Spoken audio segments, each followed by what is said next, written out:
Hello everyone. So student जो भी हैं हम लोग 1 से 2 सेकंड वेट करते हैं, उसके बाद हम लोग अपना सेशन स्टार्ट करते हैं।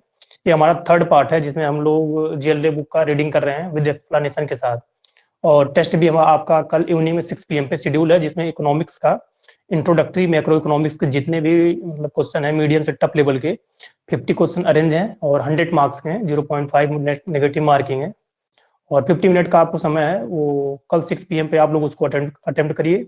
उसके बाद मंडे वाली आज क्लास है जिसमें हम लोग जीएलडी बुक का रीडिंग करेंगे। थर्सडे वाली क्लास में कम्युनिकेशन का मैं पीपीटी प्रिपेयर कर रहा हूँ, उसको कम्युनिकेशन का पार्ट हम लोग कवर करेंगे थर्सडे को।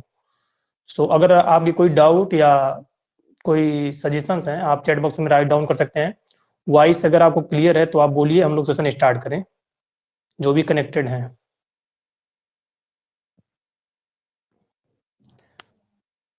और उसके बाद जैसा कि क्लासेस का शेड्यूल जो मंडे को है, थर्सडे और संडे को 3 क्लास वीक में है, जिसमें हम लोग एक्सटेंशन को कवर करेंगे।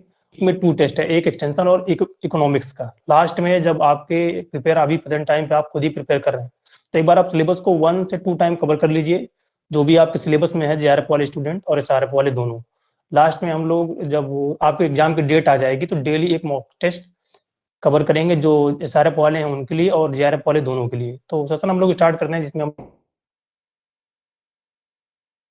इसके पहले हम लोगों ने जैसे कवर किया था कर लिया था। तो आज वाले सेशन में हम लोग फिलॉसफी देखेंगे, एक्सटेंशन की क्या क्या फिलॉसफी है। तो फिलॉसफी देखते हैं। The philosophy of extension. Philosophy is the pursuit of wisdom, a body of general principle or laws of a field of knowledge. तो फिलॉसफी जो होती है एज ए बोला जाए तो एम की तरह होती है, जिस जो कि जनरल प्रिंसिपल प्रोवाइड कराती है और लॉ प्रोवाइड कराती है नॉलेज को। Essentially, philosophy is a view of life, its various components. The practical implication is that the philosophy of particular discipline would furnish the principle or guideline with the wish to shape our to the discipline.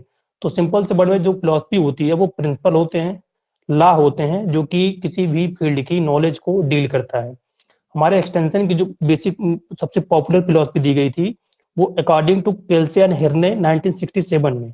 तो केल्से और हेर्ने ने 1967 में जो extension की philosophy दी थी वो directly exam में पूछा जाता है। तो एग्जाम के पॉइंट ऑफ व्यू से ये पॉइंट आपका इंपॉर्टेंट है। जो केल्से और हेर्ने ने 1967 में दिया था, इन्होंने क्या दिया था? The basic philosophy of extension education is to. तो इनके अकॉर्डिंग जो फिलॉसफी थी एक्सटेंशन एजुकेशन की, वो जो पर्सन उनको टीच करना कि कैसे सोचना है, क्या सोच रहे हैं ये मैटर नहीं करता, बट उनके थिंकिंग की एबिलिटी को इनहेंस करना या उसको चेंज करना, ये था। Extension specific job is furnishing the inspiration, supplying specific advice and technical help. तो एक्सटेंशन की स्पेसिफिक जॉब क्या होती है? फर्स्ट ऑफ ऑल इंस्पायरेशन करना, जो स्पेसिफिक एडवाइस है उसको सप्लाई करना और टेक्निकल हेल्प प्रोवाइड करना कराना, जो भी हमारे फार्मर हैं या फार्मिंग से जुड़े हुए पर्सन उनको। And counselling to see that the people as individual, families, group and community work together as a unit in. तो जो इंडिविजुअल वर्क कर रहे हैं या किसी ग्रुप में वर्क कर रहे हैं, किसी फैमिली में है या किसी कम्युनिटी में है, जो कि वर्क साथ मिलकर कर रहे हैं, और blue printing for their own problems, charting their own courses. तो उनकी जो खुद की प्रॉब्लम उसको सॉल्व करना टू अचीव देयर ऑब्जेक्टिव, जिससे कि वो जो जिनका उन्होंने जो अपना एम बना रखा है या ऑब्जेक्टिव बना रखा है उसको वो पूरा कर सके। Sound extension philosophy is always forward looking. तो एक्सटेंशन की जो छुपी हुई फिलॉसफी है या फ्यूचर फिलॉसफी है वो हमेशा फॉरवर्ड लुकिंग की तरफ होती है। जस्ट लाइक फ्यूचर के बारे में सोचती है कि फ्यूचर की क्या क्या प्रॉब्लम क्रिएट होगी, उसका हमको सॉल्यूशन कैसे प्रोवाइड कराना है। ये फॉरवर्ड, ये बेसिक फिलॉसफी एक्सटेंशन की फ्यूचर ओरिएंटेड है। Next, objective of extension. Extension के ऑब्जेक्टिव क्या है? फर्स्ट ऑफ ऑल तो यहाँ से एक क्वेश्चन बनता है, डायरेक्टली एग्जाम में आपकी ऑब्जेक्टिव, एम और गोल की डेफिनेशन पूछी जाती है। तो ऑब्जेक्टिव की कई बार अभी जेआरएफ में लास्ट 2 ईयर डायरेक्टली एग्जाम में इसकी पूछी गई। 2019 में पूछा गया, 2020 में पूछा गया। तो ऑब्जेक्टिव की डेफिनेशन आप डायरेक्टली इसको अपनी नोटबुक में लिख लीजिएगा। ऑब्जेक्टिव की डेफिनेशन क्या है? Objective are expression of and toward which our effort are directed. तो ऑब्जेक्टिव एक्सप्रेशन होते हैं जो कि किसी भी डायरेक्ट हम लोग, हमारा जो गोल होता है या गोल की डेफिनेशन अलग होती है, किसी भी डायरेक्शन में जो हम लोग जाते हैं वही हमारा ऑब्जेक्टिव होता है। जस्ट लाइक डायरेक्ट हमने अपना डायरेक्शन क्या चुना कि हमको वीट प्रोडक्शन करना है, या हमको राइस प्रोडक्शन करना है, या हमको एजुकेशन एक्सटेंशन में अपनी हायर एजुकेशन कंप्लीट करनी है, वो डायरेक्शन हो गया। तो यही डायरेक्शन की डिफिनेशन है। The fundamental objective of extension is to develop the rural people economically, socially and culturally by means of education. तो फंडामेंटल ऑब्जेक्टिव एक्सटेंशन एजुकेशन का क्या है? जो भी रूरल पीपुल हैं उनको इकोनॉमिकली, सोशली और कल्चरली उनको डेवलप करना है by the help of education. More specifically the objective of extension, पहला क्या है? To assist people to discover and analyse their problem and identity to felt needs. तो पहला क्या है कि डिस्कवर करना, एनालाइज करना जो रूरल पीपुल हैं उनकी प्रॉब्लम को, और उनकी जो उनकी नीड है उसको उनको फेल्ट कराना, महसूस करवाना। To develop leadership among people and help them in organising group to solve their problem. जो भी रूरल पीपुल हैं उनमें लीडरशिप डेवलपमेंट करना और ऑर्गेनाइज करना, एज ए ग्रुप में वो लोग अपनी प्रॉब्लम सॉल्व कर सकते हैं, ग्रुप का फॉर्मेशन करना। Third, to disseminate research information of economic and practical importance in a way people would be able to understand and use। जो भी रिसर्च रिलेटेड इंफॉर्मेशन है जो कि इकोनॉमिक उनको डेवलपमेंट करेगी उसको डिसिमिनेट करना, और जो भी प्रैक्टिकल इंपॉर्टेंस है उनको उसको प्रैक्टिकल से या एज ए डिमॉन्स्ट्रेट करके समझाना। फोर्थ पॉइंट क्या है? To assist people in mobilising and utilising the resources which they have and which they need from outside. तो उनको मोबिलाइज कराना, यूटिलाइज जो भी रिसोर्स अवेलेबल है उनको यूटिलाइज कराना, और जो उनके पास रिसोर्स नहीं है आउटसाइड से उसको प्रोवाइड कराना, मतलब एज ए बाहर से। Fifth, to collect and transmit feedback information for solving management problem. तो वहां पे कलेक्ट करके क्या उनका फीडबैक रहा उसको हम लोग कलेक्ट करते हैं, जो भी उनकी मैनेजमेंट प्रॉब्लम है उसको इंफॉर्मेशन के थ्रू उसको भी सॉल्व करते हैं। Next, function of extension. The function of extension is to bring about desirable change in human behavior by means of education। तो एक्सटेंशन का बेसिक फंक्शन क्या है कि डिजायरेबल चेंज लाना ह्यूमन के बिहेवियर में। कैसे लाना? पहला क्या है? एजुकेशन। एजुकेशन से हम लोग चेंज लाते हैं। चेंज में भी ब्राउट अबाउट इन देयर, किस कौन कौन से बिहेवियर में उनको चेंज लाते हैं? पहला हो गया नॉलेज हो गया, सेकंड स्किल हो गया, थर्ड एटीट्यूड हो गया, फोर्थ अंडरस्टैंडिंग हो गया, देन गोल्स हो गया, एक्शन हो गया एंड कॉन्फिडेंस हो गया। कभी कभी पूछा जाता है कि basic function of extension education क्या है? तो बेसिक फंक्शन जब भी पूछा जाए तो overall development of individual, not people. Exam में पूछता है कि ओवरऑल डेवलपमेंट ऑफ पीपुल और ओवरऑल डेवलपमेंट ऑफ इंडिविजुअल, तो जब भी आपको ऑप्शन मिले तो आप ओवरऑल डेवलपमेंट ऑफ इंडिविजुअल और डेस्टिनेशन ऑफ मैन हमेशा ऑप्शन टिक करेंगे, सिंगल पर्सन को लेके चलता है। Next, change in knowledge means change in what people know. तो चेंज इन नॉलेज, नॉलेज में कैसे हम लोग चेंज लाते हैं? जो वो जानता है उसको किस हिसाब से हम चेंज करेंगे। एग्जांपल देखते हैं। For example, farmer who did not know of came to know it through participation in extension program। Agent EAS who did not know of information technology come to know of further after attending a training course। तो simple से method में अगर कोई variety launch हुई जो कि high yield देती है, या एक्सटेंशन वर्कर है उसको आईसीटी के बारे में नहीं पता है, तो वो जब ट्रेनिंग लेगा या कहीं भी इंफॉर्मेशन रिलेटेड इंस्टीट्यूट को ज्वाइन करेगा तो उसके बारे में उसको नॉलेज आ जाएगी। तो वही होता है हमारा चेंज इन नॉलेज। सेकेंड क्या है? Change in skill is a change in the technique of doing things। The farmer learned to technique of growing the high yielding variety crop which they do not know earlier। The EAS extension जो होते हमारे agent उनको बोला जाता है EAS, learned the technique of using ICT। तो इसके लिए हम कैसे चेंज लाते हैं कि उनके जो किसी उनका जो वर्क करने का तरीका है या एक्शन करने का तरीका है उसमें हम चेंज लाते हैं by change improvement in skill. Third क्या है? Change in attitude. एटीट्यूड में कैसे चेंज लाते हैं? इन्वॉल्व चेंज इन फीलिंग्स और reaction toward certain things. The farmer develop a favourable attitude toward the high yielding variety crop. The EAS extension agents develop a favourable feeling about the use of IT in extension programme. तो attitude means होता है simple से word में feelings, और reaction toward. तो क्या reaction है, quick response क्या है किसी भी न्यू टेक्नोलॉजी के बारे में फार्मर का? वही होता है कि जो हाई यील्ड वैरायटी के बारे में उसने नॉलेज मतलब इंफॉर्मेशन गेन किया, देन इसको कैसे करना है, अडॉप्ट करना, वो उसको जाना। अब जानने के बाद उसकी क्या फीलिंग आ रही है कि उसको हमको अडॉप्ट करना है या नहीं अडॉप्ट करना है, ये होता है एटीट्यूड में चेंज लाते हैं। Next, change in understanding mean change in comprehension. The farmer realized the importance of the high yielding variety crop in their farming system and extent to which it was economically profitable and desirable in comparison to existing crop variety. The extension agent understood the use of IT and the extent to which these would make extension work more effective.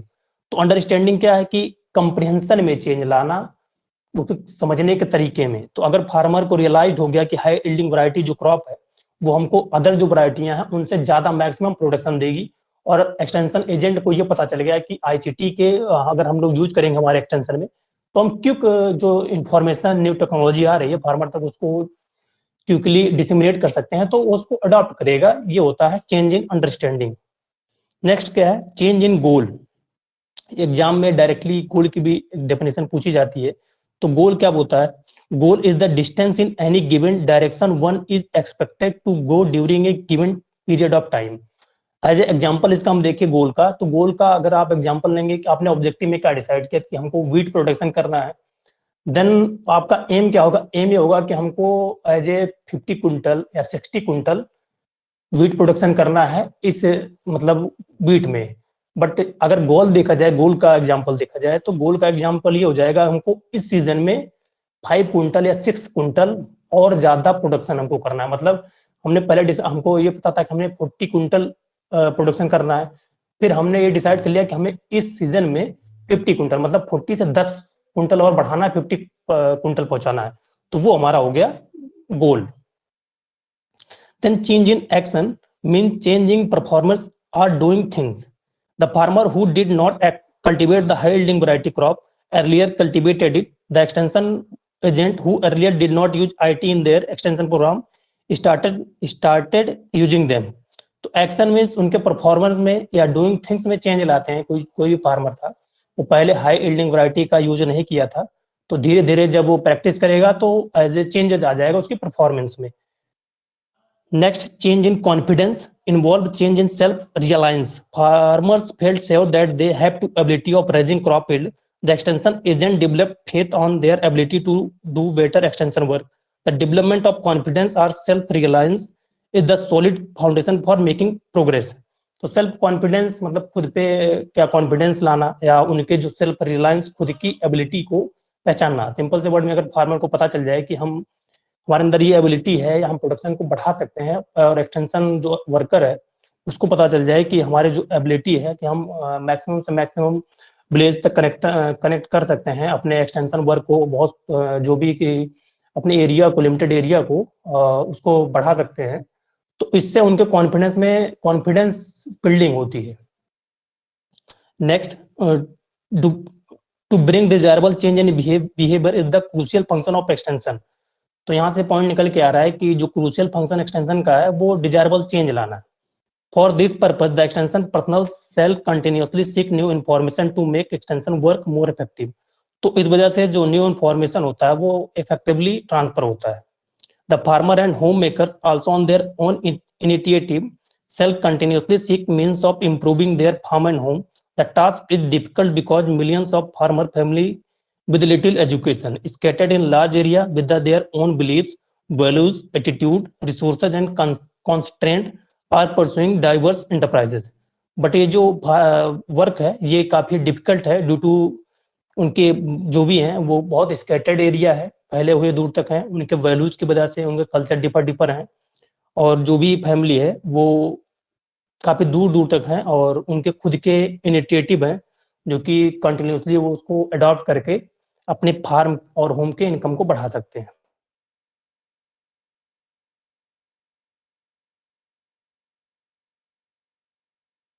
Exam के point of view से जो भी student है directly पूछा जाता है extension educational process को short form में क्या बोला जाता है, ऑलरेडी मैंने इसको लिख रखा है, सूटर बोला जाता है, SOTER। ये एग्जाम में कई बार होता गया है, कोई आप ऑलरेडी पता भी होगा जैसे मैं जानता हूँ। Then extension education is participatory process involve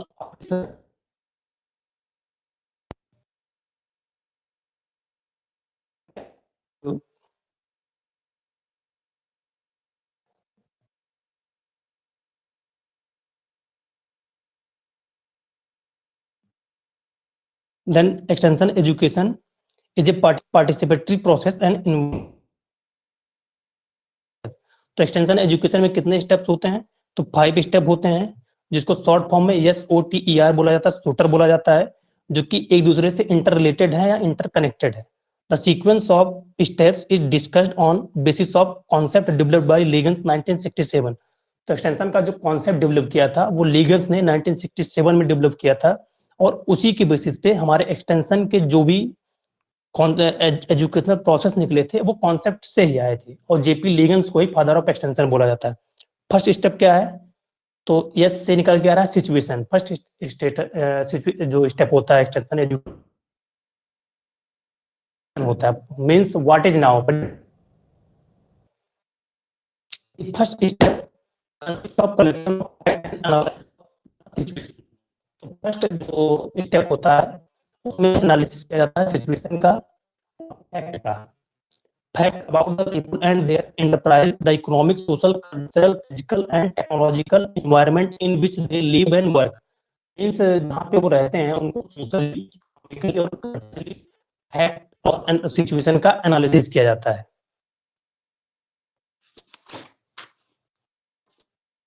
ये आपको मैं जब भी आप GL लो क्लास हो तो आप GL की बुक को साथ में लेके बैठा करिए, थोड़ा उससे और ज्यादा हेल्प होगा।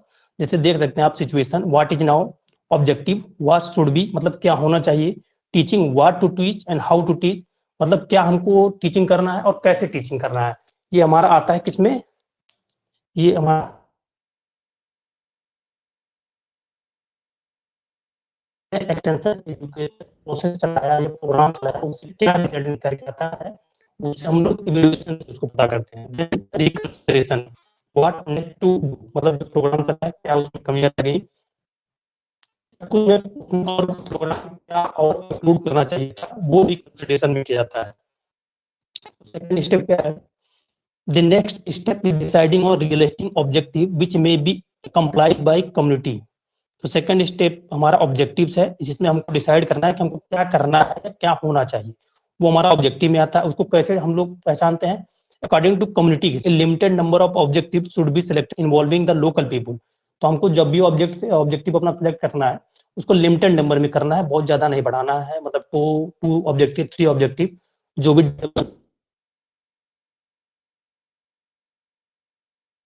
The objective should be specific and clearly stated and on completion should bring satisfaction of the community। तो ऑब्जेक्टिव जो स्पेसिफिक हो, क्लियर हो, जो कि सोसाइटी के उनको सेटिस्फेक्शन दे। Objective should state the behavioural change in people as well as economic social.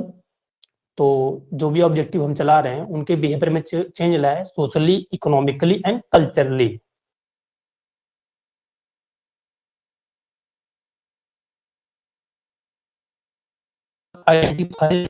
Identified income from production enterprise.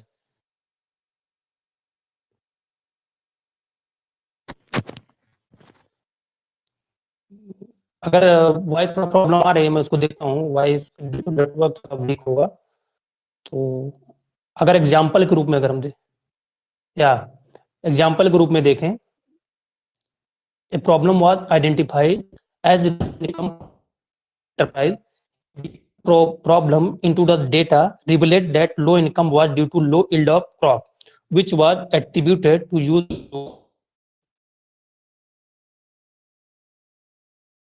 lack of protection measure। तो फार्मर को क्या ऑब्जेक्टिव डिसाइड हो गया कि उसको पता चल गया कि हमारा क्रॉप प्रोडक्शन क्यों लो हो रहा है। पहला तो उसको क्यों हो रहा है कि जो उसने लोकल सीड परचेज किया है, जो लोकल मार्केट में बिकता है वहां से हो गया। दूसरा ये हो गया कि जो फर्टिलाइजर डाल रहा है वो लिटिल अमाउंट में डाल रहा है, और जो प्लांट प्रोडक्शन मेजर है वो प्रॉपरली टाइमली वो नहीं अडॉप्ट कर रहा है। तो यहाँ से उसको अपना ऑब्जेक्टिव डिसाइड हो गया। by taking into consideration the capacity and competency of people in community and availability of resources, the objective was set up to increase the crop by 20% within a certain period of time। तो capacity से और competency community के और जो available resources उसको check करें। % जो profit है उसको इंक्रीज करना है, यहाँ है कि हमको 20% अपना इंक्रीज करना है। देन थर्ड स्टेप क्या है हमारा? थर्ड स्टेप हम था teaching, what to teach and how to teach. Third, तो थर्ड स्टेप क्या है?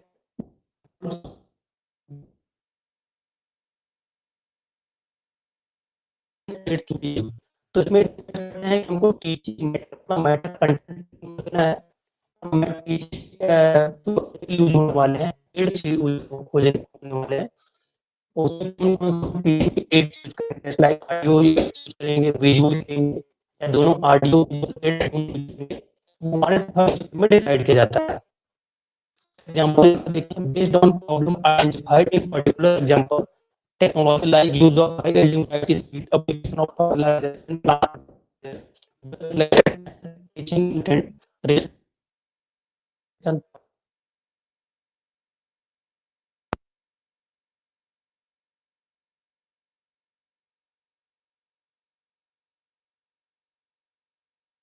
अगर प्रॉब्लम आइडेंटिफाई हो गई, हम टीचिंग मेथड कौन सी रिजल्ट देन मैनेजमेंट करेंगे, देन फार्मर्स देंगे, पब्लिकेशन करेंगे जो depend.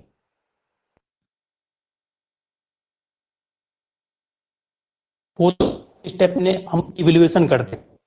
Fourth step is evaluating teaching. Evaluation करते हैं कि जो हमने टीचिंग किया फार्मर को या एक्सटेंशन एजुकेशन प्रोग्राम चलाया, उससे क्या रिजल्ट आया। Determining the extent to which the objective have been related, मतलब हम डिटरमाइन करते हैं जो हमने ऑब्जेक्टिव चलाया था वो कहाँ पहुंचा। To evaluate the result of an education program objectively, it is desirable to conduct a resurvey. तो डिजायर हम इसमें रीसर्वे करते हैं कि जो हमने प्रोग्राम चलाया था उससे कितना इंप्रूवमेंट हुआ socially, economically and culturally. which shall not only provide a measure of success but shall be also indicate the deficiency। तो इससे हमको सिर्फ सक्सेस ही नहीं पता चलता, क्या हमारी कमियां रह गई या क्या डिफिशिएंसी प्रोग्राम से पता चल जाता है। एग्जांपल इसका क्या है? The research after the fixed period of time indicated that the crop had increased by 10%। मान लीजिए हमने 20% डिसाइड किया था क्रॉप प्रोडक्शन इंक्रीज करने का, बट 10% इंक्रीज हुआ, तो हमको इवैल्यूएशन करने से या रिसर्वे करने से हमको पता चल गया कि हमने जो ऑब्जेक्टिव डिसाइड किया था कितना परसेंट उसमें इंप्रूवमेंट हुआ। देन फिफ्थ स्टेप क्या है? फिफ्थ स्टेप में कंसिडरेशन है। The fifth step is the light of the result of evaluation. तो कंसिडरेशन में जो हमने 20% डिसाइड किया तो हमारा प्रोडक्शन 10% इंक्रीज हुआ, तो हम इसमें 10% और टारगेट रखेंगे इस वाले रिकंसिडरेशन में। The problem identified in the process of evaluation may become the starting point for the next phase of extension educational program। New problem है developed or new situation have been arisen। तो जो evaluation से जो problem निकल के आई और जो new problem और फेस करनी होगी वो हम रिकंसिडरेशन में उन दोनों को लेके चलेंगे। After reconsideration observation with the people, the objective were again set up. Example देखें, these were training the farmer on proper water management practices and putting up demonstration on water management। The people in time to purchase the crucial input। तो इसमें हम farmer को training देंगे, पहला water management का practices से related, दूसरा हम उनको वाटर से टीचिंग करें ट्रेनिंग देंगे, और थर्ड जो होगा उनको हम डिपेंड जो बैंक क्रेडिट के लिए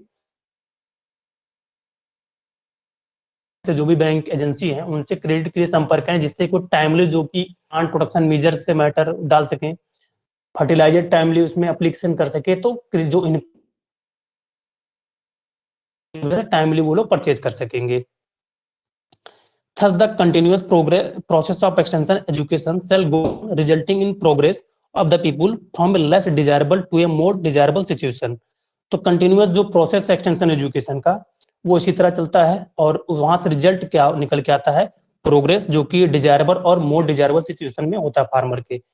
तो स्टूडेंट आई होप ये सेशन आपके लिए हेल्पफुल होगा, जिसमें हम लोगों ने एक्सटेंशन एजुकेशन प्रोग्राम जो प्रोसेस है उसको कवर किया, और जो हमारा फिलॉसफी था एक्सटेंशन एजुकेशन का उसको कवर किया, ऑब्जेक्टिव एक्सटेंशन का वो कवर किया, फंक्शन को कवर किया। थर्ड हमारा ये पार्ट था। फोर्थ वाले पार्ट जो जो हमारा होगा उसमें हम लोग टीचिंग लर्निंग प्रोसेस को कवर करेंगे। तो सेशन में एंड करता हूँ। एक बार जो भी स्टूडेंट कनेक्टेड हैं वो चैट बॉक्स में राइट डाउन करके बता सकते हैं, अगर उनकी कोई क्वेरी है तो आप राइट डाउन करके उसको पूछ सकते हैं, अदरवाइज हम लोग सेशन को एंड करें। कल का 6 PM पे हम लोगों ने इकोनॉमिक्स का एक उसके बाद एक्सटेंशन का हम लोग कवर करेंगे। एक्सटेंशन का मॉक टेस्ट करेंगे कम्युनिकेशन पे, सेकंड टेस्ट होगा हमारा कम्युनिकेशन का वो। सो जो भी स्टूडेंट कनेक्टेड रहे, तो थैंक यू फॉर लिसनिंग।